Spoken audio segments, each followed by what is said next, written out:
Heroine గా super form లో ఉన్న ఆలియా భట్ ప్రయోగాలు చేస్తున్నారు. ఇప్పుడు కమర్షియల్ ఫార్ములా సినిమాలు చేస్తూనే డిఫరెంట్ జానర్స్ ట్రై చేస్తూ ఉన్నారు. ముఖ్యంగా చెప్పాలంటే లేడీ ఓరియంటెడ్ మూవీస్ తో కొత్త ట్రెండ్ సెట్ చేస్తున్నారు.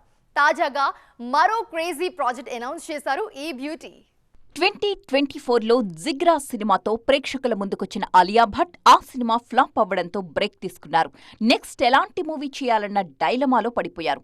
షార్ట్ గ్రాప్ తర్వాత ఆల్ఫా, లవ్ అండ్ వార్ సినిమాలు లైన్లో పెట్టినా ఆ ప్రాజెక్టులు కూడా ఆలస్యమవుతున్నాయి.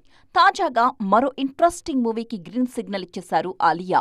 హౌస్ వైఫ్ పేరుతో ఓ లేడీ ఓరియంటెడ్ ప్రాజెక్టు పట్టాలెక్కించడానికి రెడీ అవుతున్నారు. దృశ్యం లాంటి థ్రిల్లర్ సిరీస్ ని రూపొందిస్తున్న అభిషేక్ పాఠక్ దర్శకత్వంలో ఈ సినిమాని ప్లాన్ చేస్తున్నారు. హౌస్ వైఫ్ మూవీలో లీడ్ రోల్లో నటించడంతో పాటు నిర్మాతగాను వ్యవహరిస్తున్నారు ఈ బ్యూటీ.